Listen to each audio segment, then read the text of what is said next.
Je dis le bonsoir à tout le monde, le panel, et les Bao, les Chao et tous ceux qui sont en commentaire. Donc, Chafin, comme je disais, c'est un cri de cœur et je suis en quelque sorte même indigné aussi face à ces personnes-là qui sont des personnes âgées, la plupart des familles et tout, qui n'ont plus l'amour de leurs semblables pour faire. Je veux parler de là, ces personnes-là qui se retrouvent à la Fédération ivoirienne de football.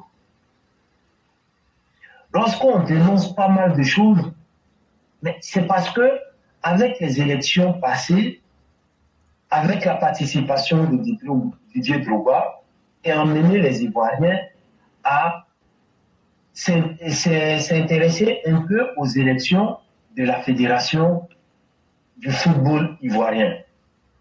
Comme l'arrivée du président de la République, qui nous a montré par une éducation politique et une éducation de gouvernance, qui nous a montré et qui a éduqué les Ivoiriens à avoir des droits de regard sur tout ce qui est gestion et demander des résultats.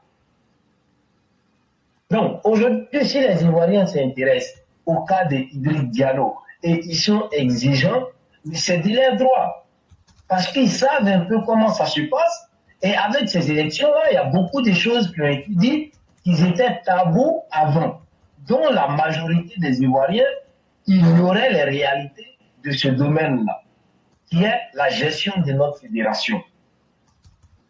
On a vu un peu comment les élections se sont passées, avec une mafia qui s'est mise en place et qui existe même depuis des années, qui ne veulent pas laisser des gens, qui ne veulent pas faire la place à d'autres personnes tant que tu ne rentres pas dans les FC Rouage, qui est une équipe remplie de censures et de trucs et de punaises, qui ne font que s'engraisser sur la souffrance de nos frères et même de nos sœurs qui jouent au football.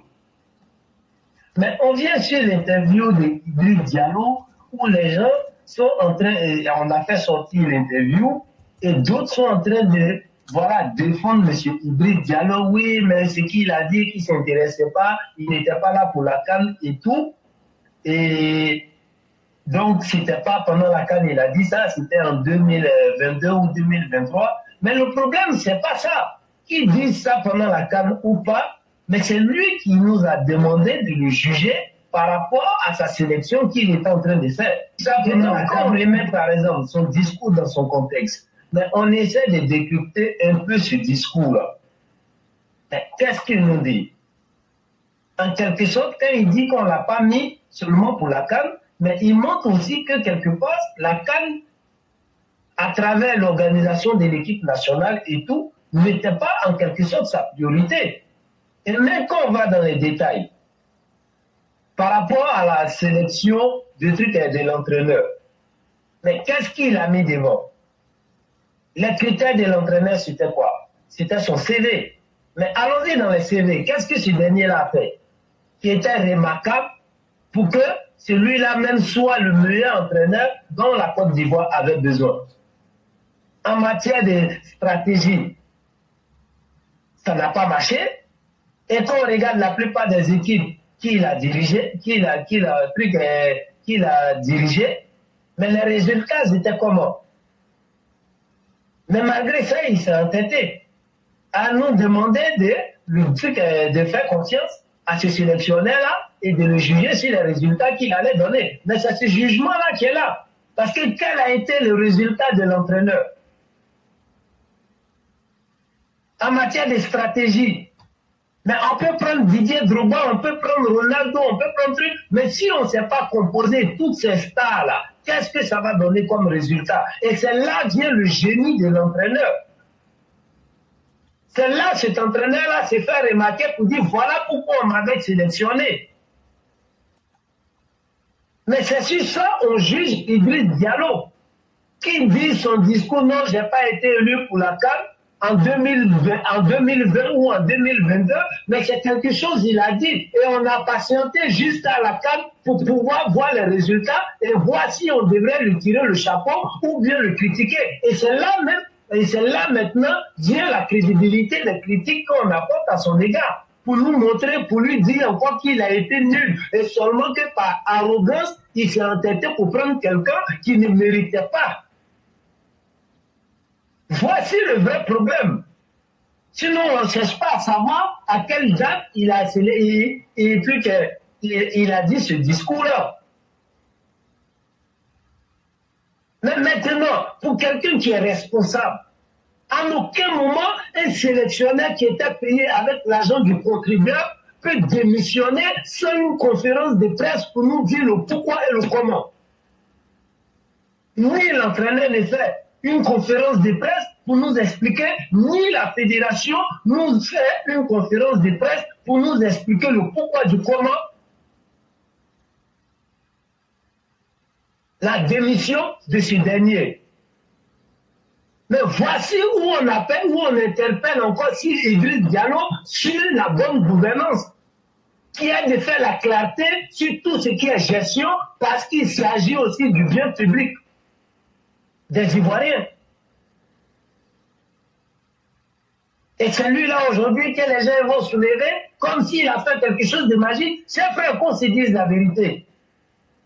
Je ne veux pas critiquer les joueurs, parce qu'aucun sélectionneur sérieux, même si on a pris la coupe, avec pas mal de joueurs blessés dans son effectif, aucun sélectionneur sérieux ne peut se baser sur ça pour pouvoir donner des résultats. Ou même s'entêter à prendre des joueurs qui sont pas en pleine forme et d'autres sont blessés pour pouvoir faire une sélection pour aller dans une compétition où on a des pays renommés comme le Cameroun, comme le Sénégal, comme l'Égypte, comme le Maroc. Mais voici encore où viennent les critiques et qui sont tout à fait légitimes. Oui, on a remporté la coupe. Mais c'était une grâce.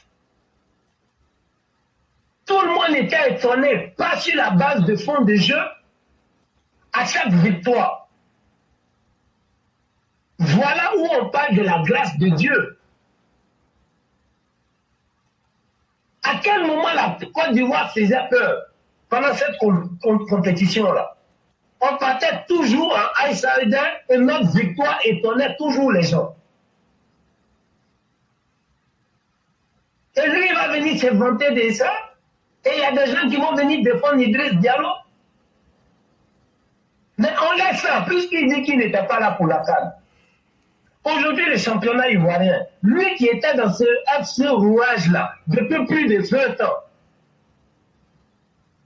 quelles sont les réalités qu'il a décriées et qu'il a pris ça comme son bâton de pèlerin pour pouvoir lutter contre ça? Les joueurs sont payés à combien? Quelles sont les conditions de nos joueurs? Quel est le niveau du championnat ivoirien? On peut me dire, oui, mais il est là, ça fait presque 2 ans maintenant, mais est-ce qu'il n'y a pas eu championnat? Lui qui nous dit, avant de venir présider un poste, il faut avoir déjà un programme bien établi. Quel est le programme qu'il a mis, qui était déjà établi, qui envoyait un changement dans les conditions de nos joueurs et dans les conditions du football même ivoirien?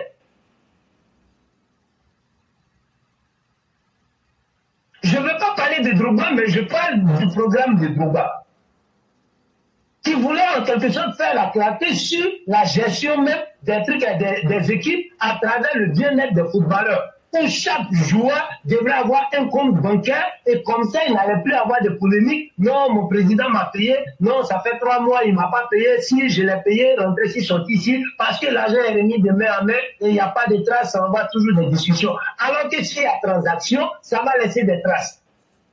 Et on saura si le joueur est bien traité ou pas. Est-ce que le championnat passé, sous sa gouvernance, les joueurs ont été bien traités, les joueurs ont été dans les conditions?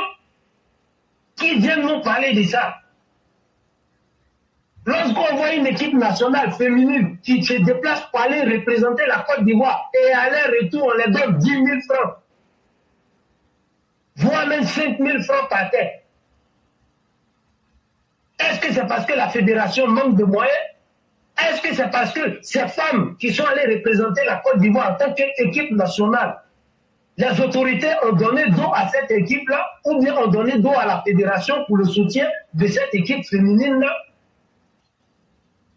Mais voici tout ce que nous sommes en train de dénoncer. On peut nous dire, oui, d'après les gens, il est là, ça fait 2 ans. Il est là, ça fait 2 ans, mais il était dans cette équipe de Marmailleur-là depuis plus de 20 ans.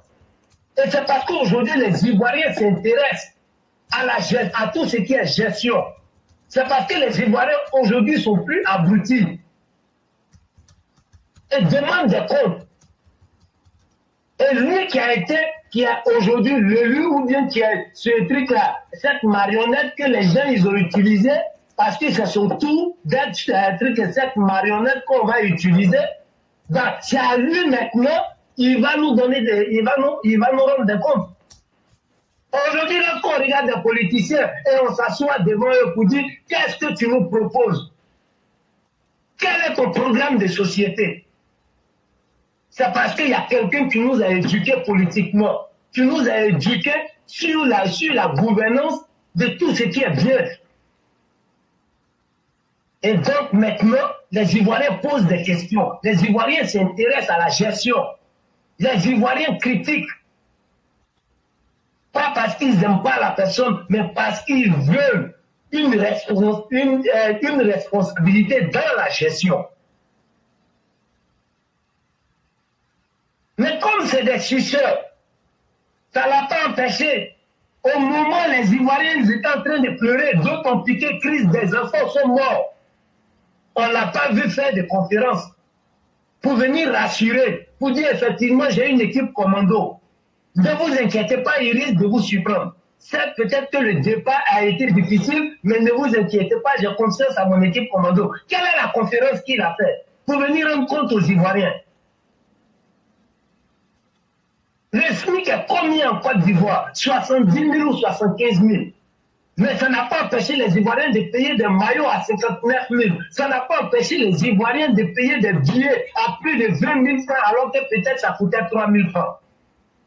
Ça, c'est le soutien, ça, c'est le patriotisme.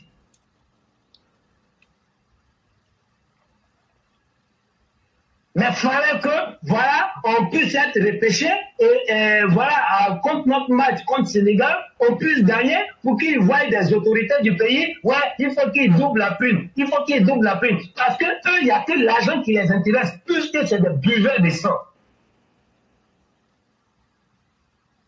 Et il va aller présenter quel projet devant le président de la République pour demander le soutien pour ne pas que les enfants traversent la mer, rentrent ici, sortent ici. Lui, il peut proposer ce genre de projet-là, encore si tu es crédible. Mais ceux-mêmes qui sont déjà sous ta responsabilité, quelles sont les conditions pour qu'on vienne rajouter encore l'espoir de d'autres jeunes dans ta main? C'est ce que tu as fait pendant ta gestion pour que les gens t'apprécient et on puisse te donner d'autres tâches. Mais ce que tu es en train de gérer déjà même là, il y a tellement de déchets dedans.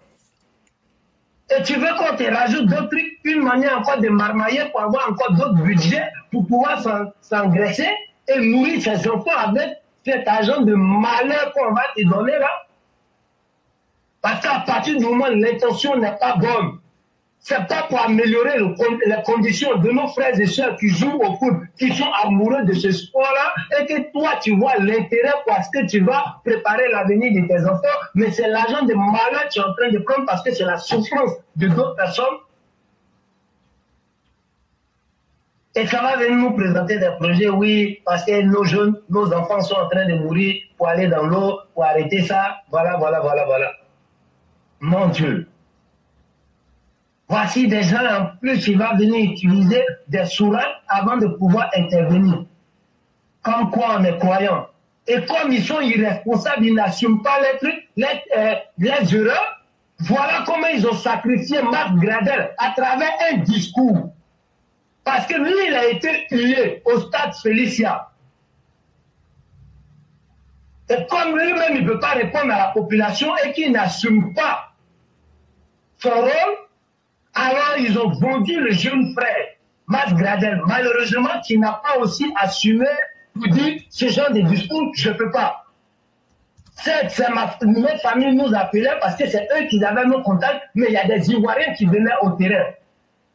Il y a des Ivoiriens qui partaient à 4 h du matin, faire la queue pour avoir les billets, pour pouvoir aller galvaniser.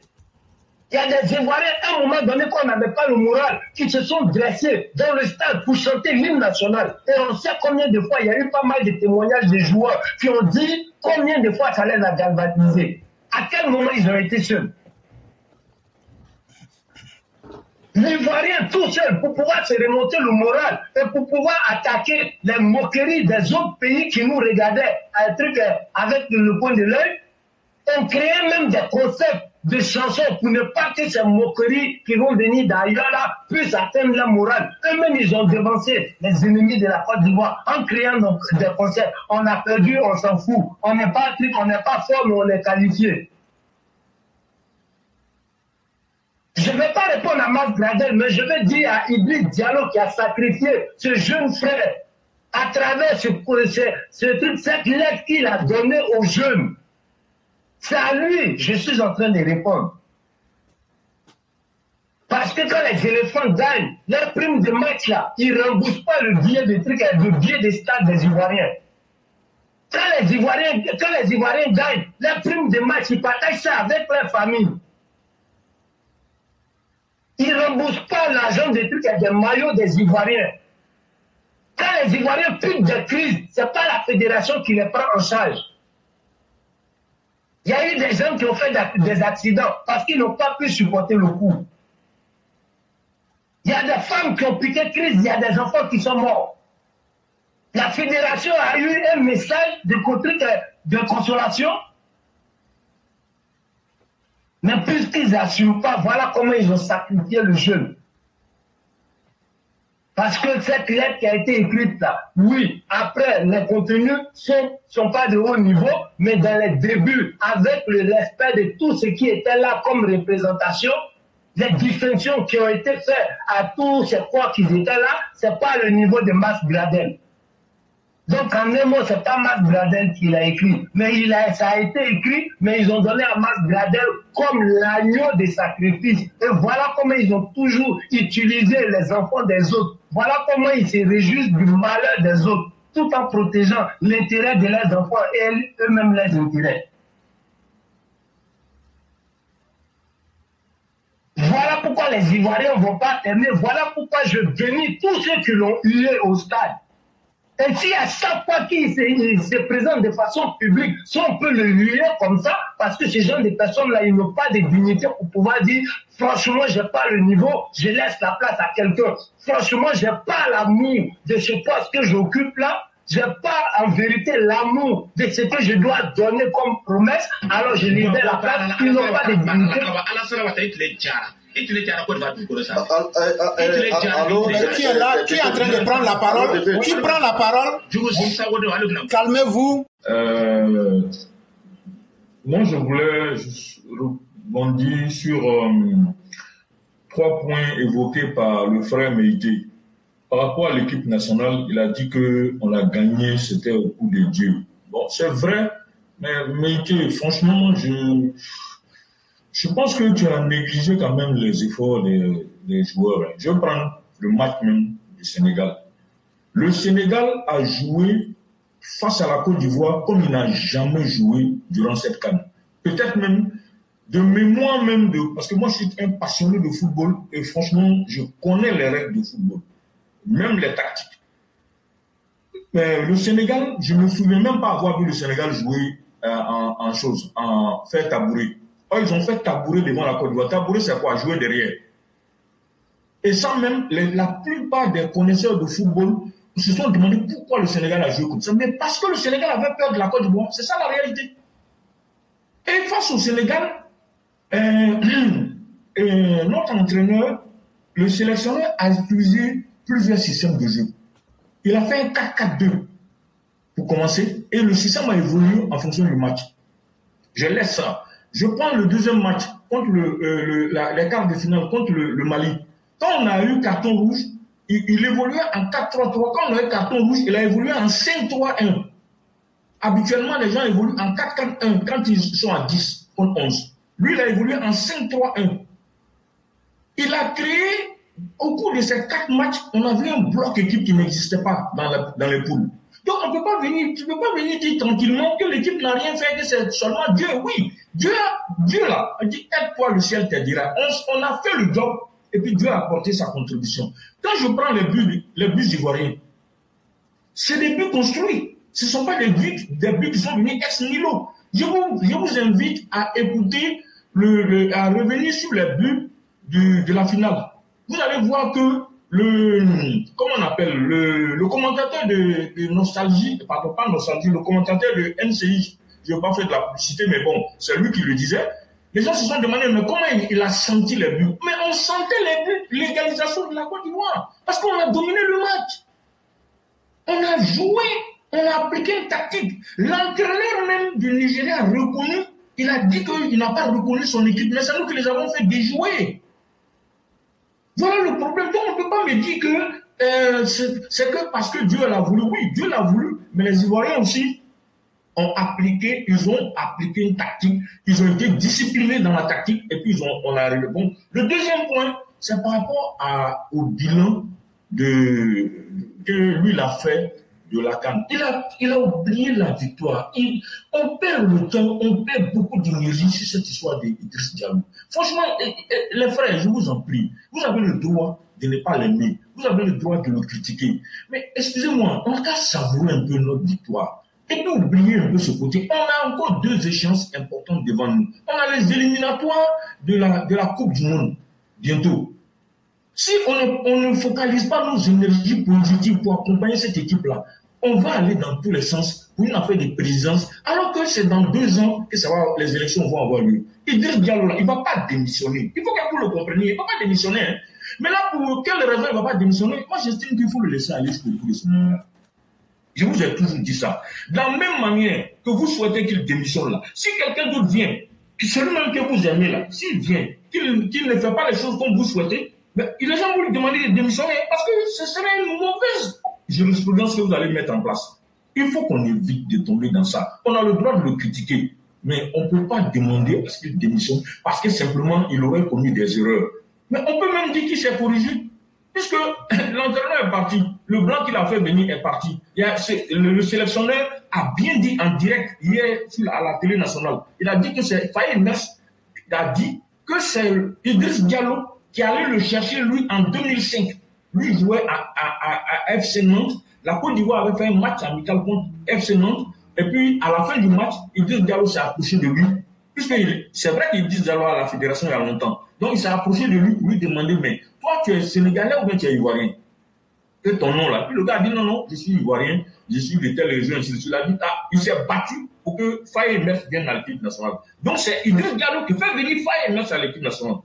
Ça, c'est un. Deuxième chose. J'allais dire qu'il vous reste 10 secondes. Donc, même si vous ne finissez pas, j'allais vous arrêter pour que vous puissiez continuer après. Ah, les 5 minutes sont atteintes? Oui, c'est atteint.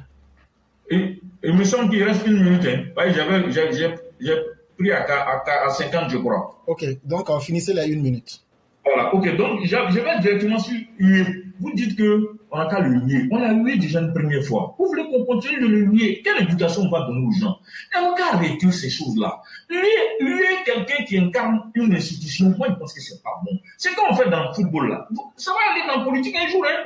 Les gars, faisons attention. On peut ne pas aimer quelqu'un. Moi je pense qu'on n'a pas besoin de lui. On l'a hué une fois, ça suffit comme ça. Il n'a pas tué quelqu'un. Il a fait que juste faire quelque chose qu'on désapprouve. Moi-même, personnellement, c'est quelqu'un, je vous dis, dans une intervention précédente, j'ai eu à dire que sa façon de faire ne me plaît pas. Sa façon de communiquer n'est pas bonne. Mais on ne peut pas continuer à le blâmer. Franchement, excusez-moi, on peut l'attaquer autrement, on peut le critiquer sans pour autant chercher à l'humilier. L'humiliation, là, c'est pas bon.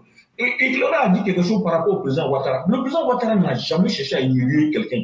Parce que l'humiliation, là, c'est pas bon. Voilà ce que je voulais dire pour m'arrêter là. Ok, il n'y a pas de problème. Donc, chaque fois, je reviens sur le problème d'Idriss Diallo, puisqu'il y a eu le rebondissement après moi. Il faut que les gens y comprennent. Lors de mon intervention, je n'ai jamais dit que le joueur ne valait rien. Et je n'ai jamais dit que l'équipe nationale était nulle. Mais qu'on soit factuel, on ne fait pas une équipe pour qu'à la dernière minute, on puisse aller supporter le Maroc pour qu'on soit en quelque sorte meilleur troisième pour avoir une deuxième chance. Ça, c'est un. Et on a tous vu le rendement pendant les phases de poule, le rendement de nos joueurs. Celles qui ne sont pas des nuls, mais un coaching qui est nul nous a amené à faire des calculs. Ça, c'est une réalité. Et de deux, le match contre le Mali, l'égalisation d'Adengra, est-ce que c'est des tactiques de jeu qui étaient préparées pour qu'on puisse marquer à la dernière minute pour revenir dans le jeu? Non. Voilà pourquoi j'ai dit c'est la bénédiction qui a été plus que ce que les joueurs nous ont donné. Ça ne veut pas dire que les joueurs sont nuls. Maintenant, lorsqu'on vient critiquer Idriss Diallo, ça ne fait pas de nous des partisans de Drogba Didier. Moi, là où je suis aujourd'hui, je ne suis pas une personne. Je suis un programme ou une vision. Et même quand je viens apporter des critiques, ce n'est pas parce que je viens défendre Drogba Didier. Pendant l'intervention, je ne me suis pas présenté sur le programme de Drogba Didier ou bien valoriser Drogba Didier. J'ai critiqué Idriss Diallo ou bien je l'ai interpellé à travers ce panel-là sur des faits que lui-même il a dit. L'entraîneur qui nous a tant vendu avec des critères et tout, c'est ça que j'ai essayé de décortiquer. Avec le CV de l'entraîneur qui nous a vendu, c'était quoi le CV de l'entraîneur? Le rendement de l'entraîneur a été quoi? Et en tant que dirigeant, et ça se fait partout, lorsque l'entraîneur doit démissionner, surtout qu'on était toujours en compétition, la moindre des choses et la moindre des considérations était de faire une conférence pour nous dire le pourquoi du comment. Est-ce que ça a été fait? Non. Est-ce que lui-même il a annulé une conférence pour faire comprendre aux Ivoiriens, alors que cet entraîneur-là est payé avec l'argent du contribuable? Pourquoi on devrait arrêter avec cet entraîneur-là? Est-ce qu'il y a eu conférence pour donner un rapport aux Ivoiriens? C'est pas parce qu'on se prend trop, mais c'est juste qu'aujourd'hui, pas mal d'Ivoiriens connaissent aussi les droits. Et il était de leur droit d'interpeller Idriss Diallo sur certaines choses. Ça ne fait pas des gens qui disent ça, des militants de Drogba Didier qui viennent forcément salir Idriss Diallo. Et le deuxième point, c'est quoi? C'est la gestion de notre fédération. Idriss Diallo n'est pas novice dans la gestion de notre fédération. Et il y a tellement d'états. Qu'est-ce qui a changé? Les conditions des joueurs. Est-ce que les mois ne sont pas accumulés sans que ces joueurs-là touchent les salaires? C'est des choses qui ont existé depuis bon moment. Mais c'est parce qu'après les élections passées là, avec tout ce qui a été médiatisé autour, qui ont mené les Ivoiriens à s'intéresser et à comprendre qu'ils pouvaient dénoncer des choses haut et fort, surtout que ce monde numérique là nous permet aujourd'hui à travers des panels à pouvoir dire certaines choses haut et fort. Mais en disant ça, ça ne fait pas de ces personnes-là des militants de Drogba. Ce milieu est pourri. Idriss Diallo a fait partie de ce milieu-là depuis une vingtaine d'années. Mais quand il revient, qu'est-ce qui a changé? Qu'est-ce qui a arrêté comme malversation dans ce milieu sportif-là? On ne se limite pas qu'à la CAN. Parce que le jour de la finale, même avant le match, j'ai dansé. Ça a étonné des personnes même pour dire, hey, toi, t'es fait, tu danses. En tant que patriote, je me suis galvanisé pour dire, cette coupe-là, c'est pour nous. Avant le match, j'ai dansé comme un enfant. Après le match, j'ai dansé comme un enfant.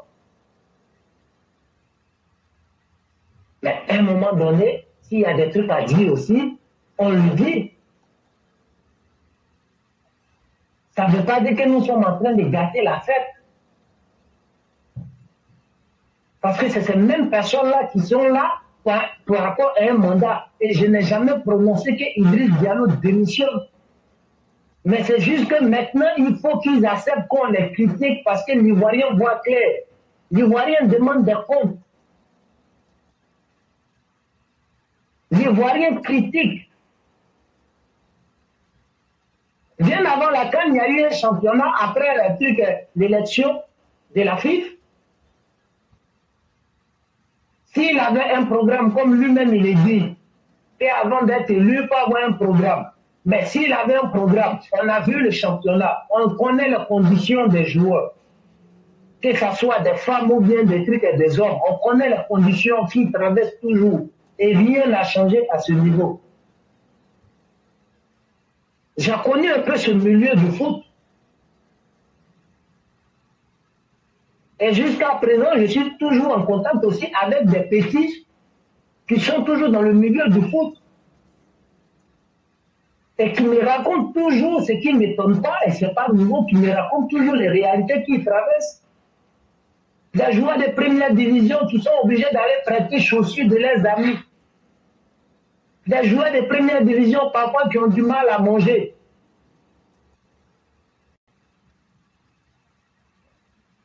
Mais ce droit de regard là et de dénonciation là, on doit pouvoir lui dire, avant peut-être les trucs, les réseaux n'existaient pas, et ça s'est passé comme ça, merci. Maintenant, on arrive à interpeller même nos politiciens à travers des panels, mais on va aussi s'intéresser à tout ce qui est gestion publique, même si on dit que le foot, la fédération est hors politique, mais en tant que citoyen, en tant qu'amoureux du foot, on veut bien rehausser le niveau du championnat ivoirien, mais qu'est-ce qui a dégradé le niveau du championnat ivoirien?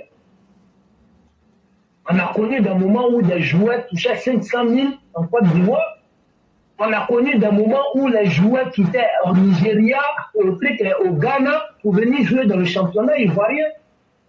Mais bizarrement, c'est le contraire qui se passe. Mais c'est de ça on parle. On ne se limite pas seulement qu'à la CAN. Ça ne fait pas de ces personnes qui viennent dénoncer ça aujourd'hui parce qu'il y a Facebook, parce qu'il y a TikTok et tout. Ça ne fait pas de nous les trucs des supporters de Drogba. Moi, je ne suis pas une personne. Je suis un programme ou une idéologie. Je ne dis pas que Drogba est parfait ou si lui il vient, c'est lui qui sera le Jésus qui va rehausser. On a vu le cas Eto'o-Fils au Cameroun. Mais quand tu as fait partie d'une équipe depuis 20 ans qui ont dégradé le niveau du foot, où la plupart des présidents de clubs n'ont pas l'amour de ces enfants même qui donnent existence à leur club, en les mettant dans des conditions. Mais il n'y a que le président de la fédération qui peut avoir des droits de regard et d'interpellation vers ces présidents-là pour pouvoir protéger même l'intérêt de ces joueurs-là qui donnent vie à eux leurs fonctions. Jamais j'ai parlé du programme de Drogba. Donc, venir dénoncer ça là, ça ne fait pas forcément les gens des trucs et des militants de Drogba. Qu'on nous dise qu'est-ce qui a changé dans le championnat ivoirien. J'ai pris l'exemple sur des filles qui sont allées représenter la Côte d'Ivoire. Et si on n'arrive même pas à leur donner les primes de match, arriver à un truc en Côte d'Ivoire, on leur donne 10 000 francs pour rentrer. 10 000 francs à des joueurs, à des gens qui sont allés représenter la Côte d'Ivoire. Est-ce qu'on doit aller creuser encore pour voir combien ces personnes ont touché comme prime de match? Mais lui-même qui est le président de la Fédération ivoirienne de football, il est le garant de tous ces joueurs locaux. Il y a eu combien de locaux dans le truc si vraiment le niveau du football était bon? Ça fait partie de son programme. Mais il y a eu combien de joueurs locaux dedans? C'est de ça on parle. Ok. Vous avez atteint les 10 minutes. Donc, ok, merci, je te fais. Ok. Donc, on va permettre à M. Koulibaly de faire son entrée avec 5 minutes et on va pouvoir progresser rapidement. D'accord. Clara, merci. Bon, comme je n'ai que 5 minutes et puis bon, de toute façon, cette histoire de football là, c'est un peu trop passionné. Je préfère ne pas répondre à tout ce qu'il a dit. Sinon, j'ai des réponses pour ça, mais je ne vais pas m'éterniser dessus.